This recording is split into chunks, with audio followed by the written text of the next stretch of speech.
Hello everyone, अस्सलाम वालेकुम। इस बार लाहौर इंटरनेशनल बुक फेयर पे मैं 5 दिन गई थी और वहाँ बुकाना जहलम के स्टॉल पर मेरी मुलाकात शौकत नवाज़ नियाज़ी साहब से हुई। वो इंटरनेशनल लिटरेचर की ट्रांसलेशंस करते हैं और क्या खूब करते हैं। उन्होंने जो तर्जमा टू किल अ मॉकिंगबर्ड का किया था, उसे 2020 में बेस्ट ट्रांसलेशन का अवार्ड मिला था।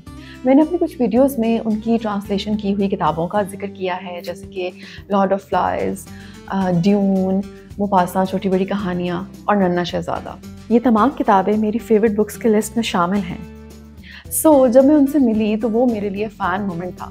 मैंने उनसे उनकी ट्रांसलेशंस के बारे में, किताबों की प्रेजेंटेशन और किताबों के फ्यूचर के बारे में सवाल किया, तो उन्होंने जो जवाब दिया, आए मिल के सुनते हैं। रातों को मेहनत करते हैं हम लोग और उसके बाद तवक्को करते हैं कि वो कारी तक पहुंच सके।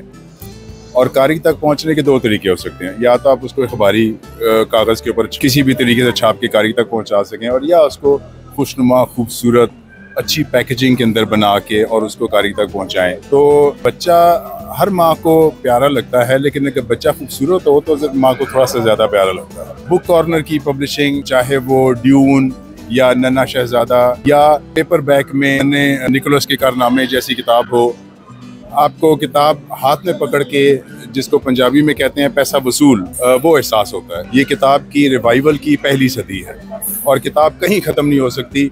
ये हमारी छोटी सी लोगों ने बनाई हुई है कि जी किताब कोई नहीं पढ़ता, जी PDF है और मोबाइल है और लैपटॉप है।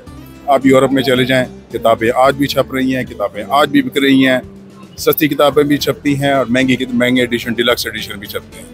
आप नहीं कह सकते कि किताब का जो वक्त है वो ख़त्म हो रहा है, और इसमें पाकिस्तान की हद तक मैं यकीनी तौर पे कह सकता हूँ बुक कॉर्नर का बहुत बड़ा हाथ है इसके। Thank you so much sir.